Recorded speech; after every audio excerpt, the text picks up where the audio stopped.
رسوله الكريم أما بعد فأعوذ بالله من الشيطان الرجيم بسم الله الرحمن الرحيم إنا أعطيناك الكوثر فصل لربك وانحر إن شانئك هو الأبتر صدق الله العظيم وقال رسول الله صلى الله عليه وسلم خيركم من تعلم القرآن وعلمه.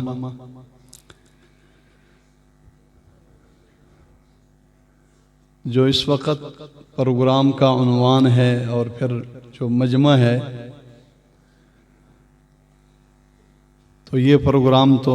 کوئی 9-1 بجے تک جانا چاہیے تھا، اور میرے دونوں طرف بڑے بڑے علماء کرام موجود ہیں. ابھی تو ہم نے قاضی صاحب کے 2-4 مزید ان کے کلام سننے تھے، لیکن مجھے بھی یہ کہا گیا کہ حضرت مولانا اسماعیل ریحان صاحب یہاں سے اٹھے ہیں، کمرے میں ہیں، اور ان کا فرمانا یہ ہے کہ 7:15 بجے اس پروگرام کو ختم کیا جائے.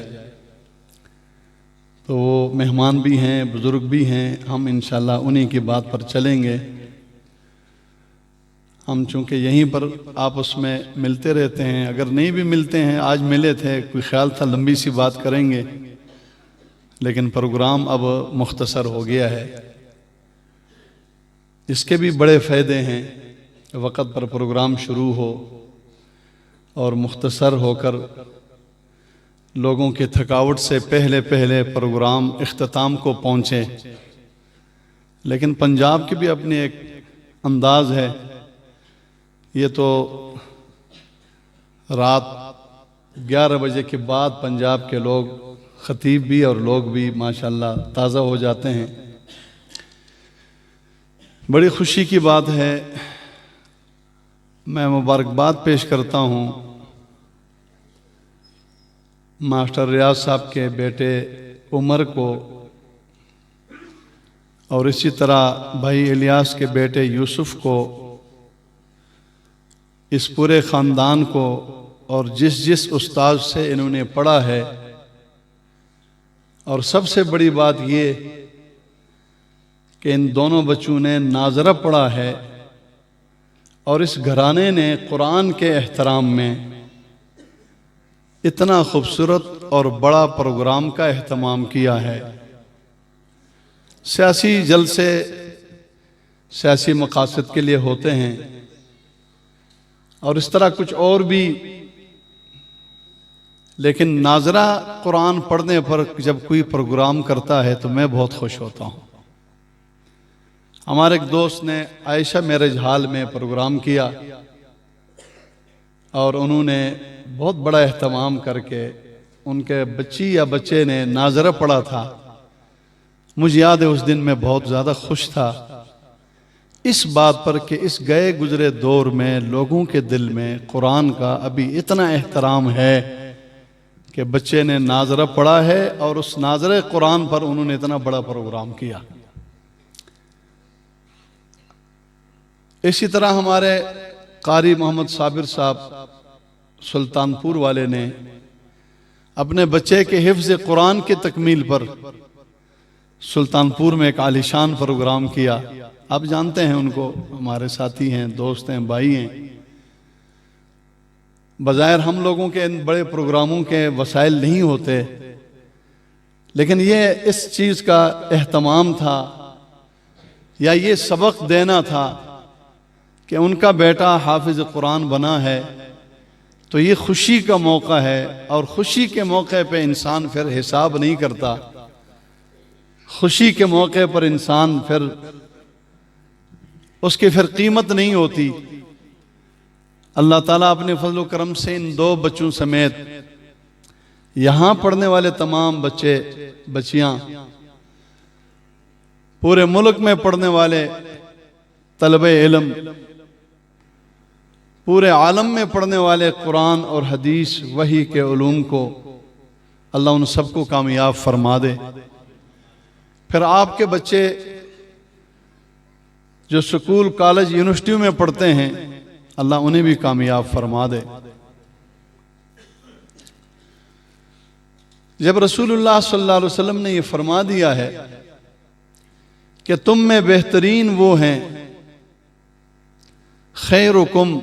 یہ علماء جانتے ہیں اس کا معنی ہے سب سے بہترین۔ فرمایا تم میں سب سے بہترین لوگ وہ ہیں تعلم القرآن، جو قرآن سیکھتے ہیں، وعلمہ، اور پھر اس قرآن کو سکھاتے ہیں۔ تو بات ختم ہو گئی ہے، اس میں کوئی تردد اور شک اعتقاد کے ساتھ ہم کریں گے، انکار کریں گے کافر، شک کریں گے منافق، اس پر پورا یقین ہے۔ عمل میں کمزوری ہو سکتی ہے کہ ہم اس سب سے بہترین کام کو چھوڑ کر کم ترین کام میں لگ جاتے ہیں۔ اس کے مقابلے میں پھر کوئی اور کام نہیں ہے۔ چنانچہ جب رسول اللہ صلی اللہ علیہ وسلم نے یہ فرمایا ہے تو فرمانے کے بعد یہ جو نبوت کے 23 سالہ دور ہے، یہ مبارک دور، اور اس کے ہر دن مبارک، ہر رات مبارک، ہر گھڑی مبارک، تو آپ نے اس 23 سالہ دور میں اسی قرآن کو پڑھایا ہے اور اسی پر عمل کیا ہے۔ مکہ میں مشکل ہو گیا تھا، خصوصاً غالباً 10 کو نبوت ملنے کے بعد 10 نبوی اس کو کہتے ہیں۔ آپ نے 13 سال مکہ میں گزارے ہیں، 10 سال مدینہ منورہ میں، تو یہ جو 10ویں سال ہے اس کو عام الحزن کہتے ہیں کہ آپ صلی اللہ علیہ وسلم کے لیے بڑا غم کا دن سال تھا۔ ایک تو آپ کا چچا ابو طالب کے پاس سرداری تھی، اسلام تو قبول نہیں کیا، لیکن سردار ہونے کی وجہ سے ان کی ساری ترجیحات اور ان کی مدد آپ کو حاصل رہی، جس کی وجہ سے آپ اور مسلمانوں کے لیے آسانیاں تھی۔ ان کے انتقال پر سرداری ابو لہب کو ملی، اور ابو لہب تو اسلام کا دشمن تھا، نبی پاک کا دشمن تھا، گستاخ تھا۔ تو سرداری کسی غلط آدمی کے ہاتھ جانے کے بعد نبی پاک صلی اللہ علیہ وسلم کے لیے ایک تو چچا کی جدائی کا دکھ، لیکن اس سے بڑھ کر اسلام کے لیے مشکلات پیدا ہو گئیں۔ بس دعا کرو ہر ملک کی سرداری اللہ اچھے لوگوں کو دے، جو دل و جان سے ملک سے ملت سے محبت کرنے والے ہوں۔ اللہ جانتا ہے کہ بڑی آسانی ہو جاتی ہے، بعض دفعہ ہمیں دھوکہ بھی ہو جاتا ہے، ہم خوش بہت ہو جاتے ہیں، پھر بعد میں معاملات خراب ہوتے ہیں۔ لیکن چلو جو شروع میں خوش ہوتے ہیں وہ بھی ایک کیفیت ہوتی ہے، کسی کے جانے اور کسی کے آنے پر جو ہم خوش ہوتے ہیں۔ ہم تو اور چیزوں کو نہیں دیکھتے، ہم بنیادی طور پر یہ دیکھتے ہیں کہ دین کے اقدار اور پاکستان کا اساس اسلام،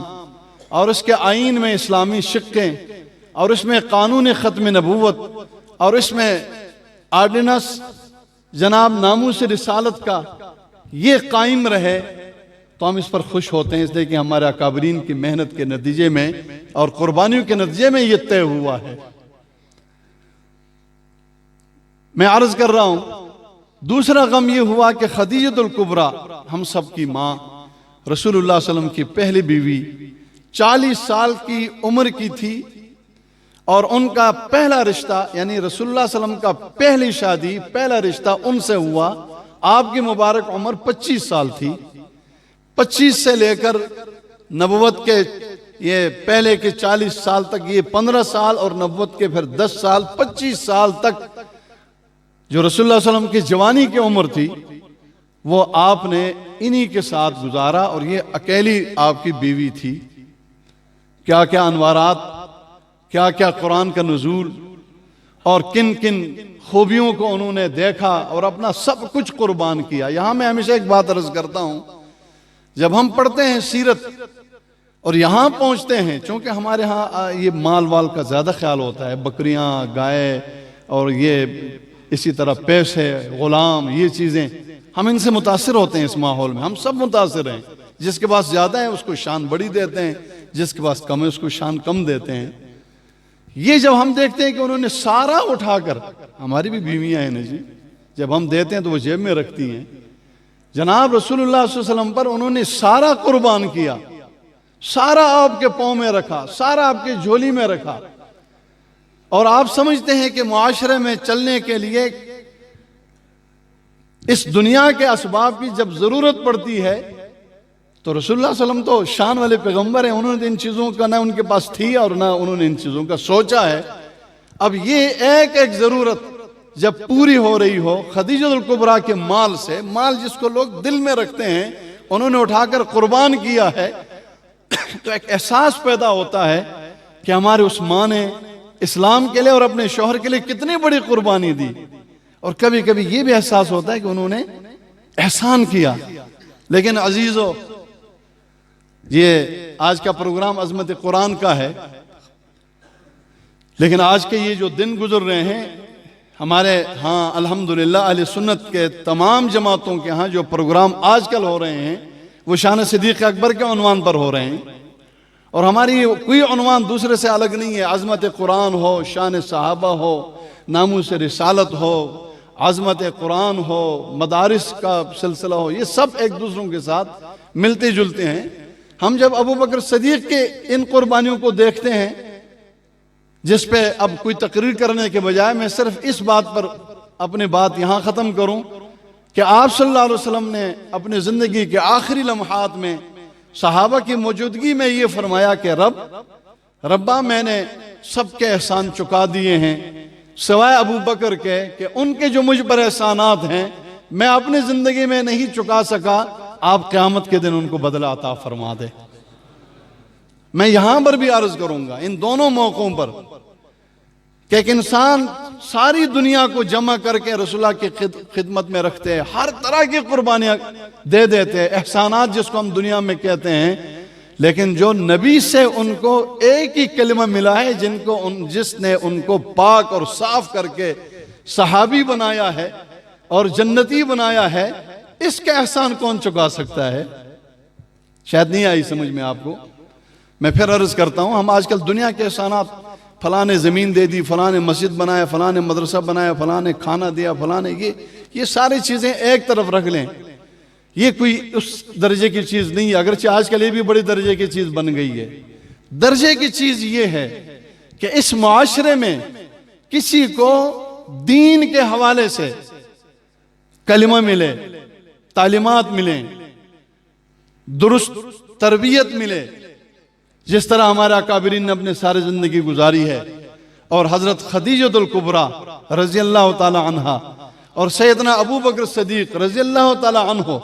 دونوں نے جو کچھ کیا ہے بڑی شان ہو گئی، اللہ نے دے دی ان کو. لیکن میں پھر عرض کروں گا کہ جو نبی سے ان کو کلمہ ملا ہے، اسلام ملا ہے اور پہلی روشنی ملی ہے مردوں میں، جناب ابو بکر صدیق پہلا مسلمان ہے، انہیں کلمہ نبی سے ملا. عورتوں میں خدیجہ الکبریٰ پہلی خاتون ہے ہماری ماں جن کو کلمہ ملا اور انہوں نے اسلام قبول کیا. اس کا پھر بدلہ نہیں بنتا. میں عرض کر رہا تھا کہ اللہ رب العزت نے آج یہ خوبصورت پروگرام اور اس طرح ہمارے ہاں جو بھائی اور دوست اور احباب اپنے اولاد کے دین کے نسبت سے جو پروگرام کرتے ہیں، اس معاشرے میں ہم ان کو خراج تحسین پیش کرتے ہیں اور ہم امید رکھتے ہیں کہ آپ کے سامنے فضائل ضرور ہوں گے، لیکن یہ فضیلت اب آپ کے سامنے آ گئی ہے کہ دنیا میں بہترین لوگ قرآن پڑھانے اور پڑھنے والے ہیں. اور میں نے عرض کیا کہ رسول اللہ صلی اللہ علیہ وسلم یہ بتانے والے ہیں، تو انہوں نے بھی اپنی مبارک ساری زندگی، اب مثلا بات آ جاتی ہے آپ صلی اللہ علیہ وسلم کے احادیث میں یہ مضمون ملتا ہے، کہا گیا تھا کہ احد سونے کا بنا دوں. میں نے عرض کیا رب میں اسی طرح خوش ہوں کہ ایک وقت کھانا کھاؤں، شکر ادا کروں، اور ایک وقت نہ ملے تو میں صبر کروں. اور پھر آپ نے یہ بھی فرمایا کہ یہ میں نے عرض کیا ہے، لیکن اگر میرا رب اس احد پہاڑ کو سونے کا بنا کر میرے سامنے رکھ دیتے تو کہا کہ محمد صلی اللہ علیہ وسلم، یعنی اپنا فرمایا کہ میں 3 دن میں اسے سارا تقسیم کر کے ختم کر دیتا، سوائے اس تھوڑے کے جو اگر میرے ذمہ کسی کے قرضے ہیں تو میں قرضے کی ادائیگی کر دوں. میں عرض کر رہا تھا عام الحزن کا، یہ دوسرا غم تھا۔ اب بہت سے رکاوٹیں بڑھ گئی تو رسول اللہ صلی اللہ علیہ وسلم نے یہ محسوس کیا اسباب کو دیکھتے ہوئے، دیکھو تکلیفیں آئیں گی، آج چھوٹی سی مشقت آتی ہے تو ہم سوچتے ہیں ہم مسلمان ہیں پھر کیوں آئی، ہم قرآن پڑھانے والے ہیں پھر کیوں آئی، ہم تو دین کا نعرہ لگاتے ہیں، یہ تکلیف کیوں آئی؟ تکلیفیں اعلیٰ اور افضل پر آتی ہیں۔ انبیاء کی تکلیفوں میں بنیادی ہجرت موجود ہے، تفصیل کا وقت نہیں۔ انبیاء کو اپنی بستی، اپنے رشتہ دار، اپنے عزیزوں کو صرف چھوڑنا نہیں پڑا، انہی عزیزوں کے طرف سے آپ پر پتھر لگے ہیں، لیکن پھر اللہ اس سے اس قربانی کے نتیجے میں عالم کو فیضیاب کرتا ہے۔ مدینے کی طرف یہ فیض چلا ہے، پہلے دفعہ 5 افراد، دوسری دفعہ 12 افراد، 11 افراد، جس میں پہلے 5 بھی ہیں۔ انہیں رسول اللہ نے جو بیعت کی ہے نا، وہ بیعت ہے وہ جو خواتین کو سورہ ممتحنہ میں تذکرے کے مطابق ہے۔ اور پھر تیسرے دفعہ عقبہ ثانیہ جس کو کہتے ہیں، ماشاءاللہ 72 افراد مدینے سے آئے اور رسول اللہ صلی اللہ علیہ وسلم نے ان کو، میں یہ نقطہ بتا کر بات ختم کرنے لگا ہوں، ان مدینے سے آئے ہوئے 72 لوگوں کو اسلام پیش کیا، اسلام قبول کیا، بیعت کی۔ اور یہ بیعت لڑائی کی بیعت تھی، چونکہ حالات وہاں قبائل تھے، جنگ تھی وہاں، تو جائیں گے تو جنگ تو ہوگی، اور جنگ پھر ہوئی بھی۔ یہ بدر سے پہلے بھی جنگیں ہوئی ہیں، احد بھی ہے، جا کر فتح مکہ تک تو انہی مکہ والوں نے آپ کو ستایا ہے۔ اس لیے جو ہجرت ہوئی تھی مدینے والوں سے حج کے دنوں میں مکہ میں، وہ لڑائی کی بیعت تھی۔ ہم آئیں گے تو لوگ ستائیں گے، تو ساتھ دو گے، ہماری جنگ اور امن ایک ساتھ ہوگا۔ انہوں نے کہا ہمیں قرآن پڑھانے کے لیے، بس میں یہ نقطہ عرض کر رہا ہوں کہ تم میں بہترین وہ ہیں جو قرآن پڑھائیں، اور بہترین وہ ہیں جو قرآن پڑھیں۔ نبی نے ساری زندگی قرآن پڑھایا، اس پر عمل بھی کیا، عمل بھی کرنا ہے۔ تو آپ نے قاری بھیجا ایک شہزادے کو، مصعب بن عمیر۔ آپ نے فضائل اعمال میں سنا ہے کہ روز جوڑا بدلاتا تھا، شہزادہ تھا، شہزادہ۔ اور اس دور کے شہزادوں پر ہمارے یہ سارے شہزادے قربان، لیکن انہوں نے پھر جو کام اپنایا وہ قرآن پڑھانے کا، اور طلب ہوگی، انابت ہوگی کہ رسول اللہ صلی اللہ علیہ وسلم نے انہی کو چنا۔ اور ایک ساتھ روایت میں آتا ہے عبداللہ ابن مکتوم نابینا صحابی، ان دونوں کو مدینہ بھیجا قرآن پڑھانے کے لیے، دین سکھانے کے لیے۔ سبحان اللہ۔ ایک دفعہ دھوکہ بھی دیا لوگوں نے، کہا کہ جی ہمارے ہاں پورا قبیلہ مسلمان ہوا ہے، آپ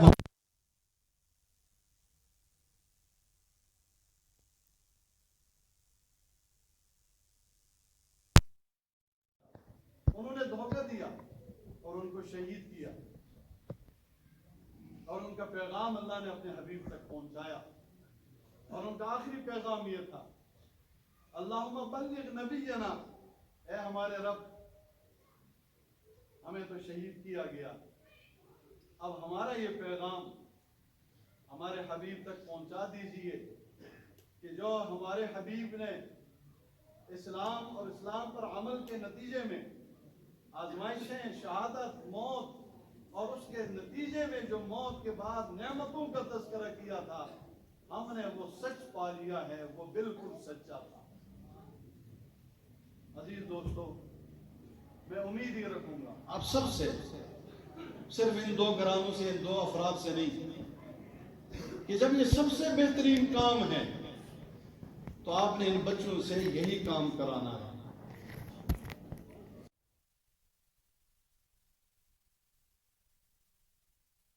اس کے علاوہ بھی میں ایک دفعہ ایک قانون بنا 2 سال پہلے، اور اس قانون جس کو وقف املاک کا قانون کہتے ہیں،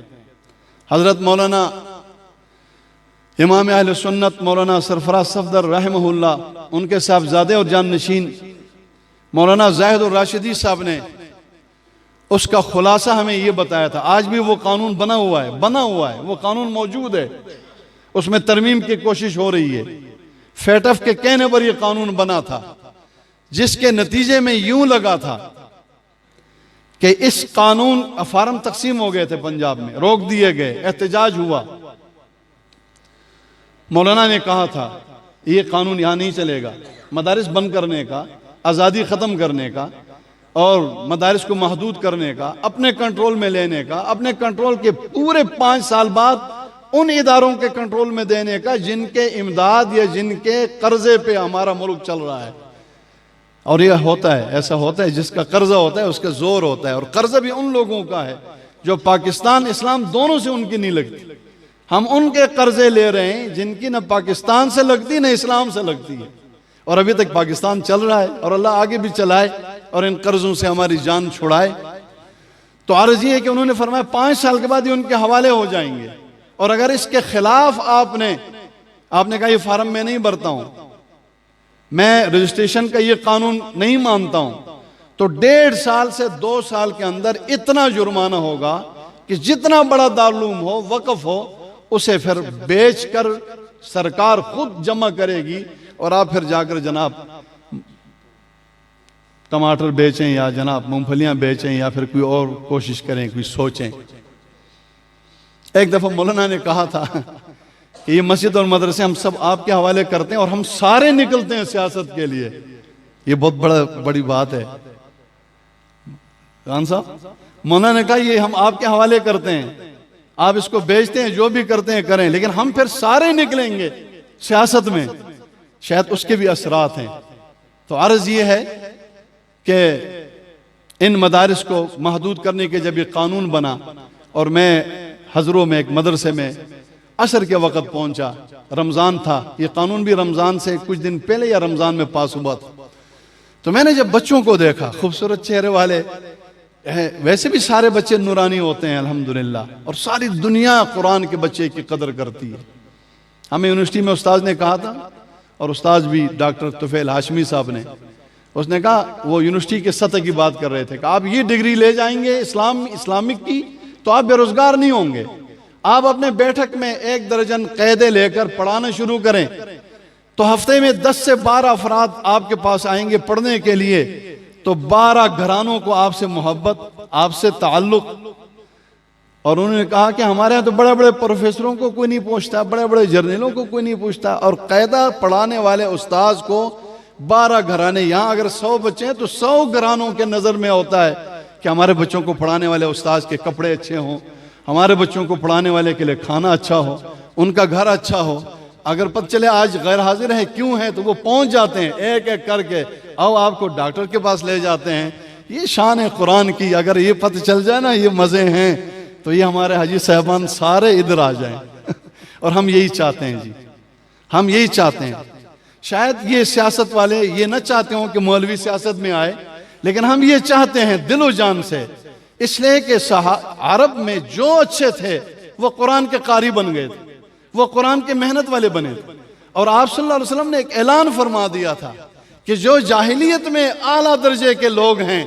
اسلام بھی ان کو اعلیٰ مقام دیتا ہے۔ اور آگے لفظ ہے، علماء سمجھتے ہیں جب ان میں دین کی سمجھ آ جائے۔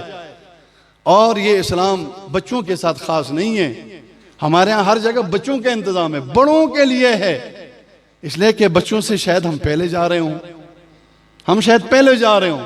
بات لمبی ہو گئی۔ میں نے ان بچوں کو دیکھ کر یہ کہا تھا کہ کسی نے قانون بنایا ہے آپ کے ان مدارس کو بند کرنے یا ختم کرنے کے لیے۔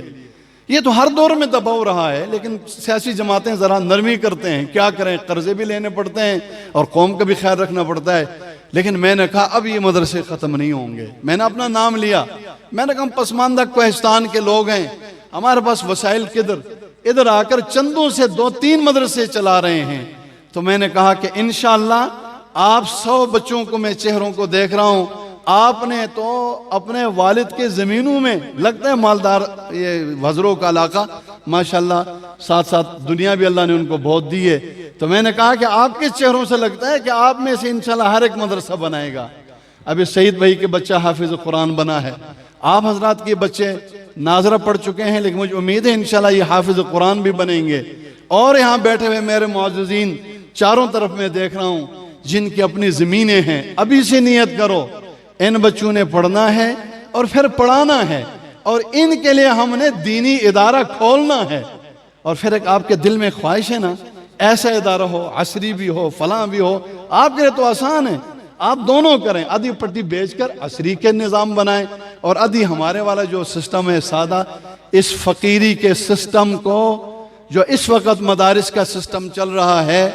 شان ہے اس کی، آن ہے، یہ ایک انقلاب ہے کہ 1 سال میں 1 لاکھ بچے حافظ قرآن بن رہے ہیں، اور تقریباً 30 سے 40 ہزار بچے اور بچیاں عالمہ بن رہی ہیں،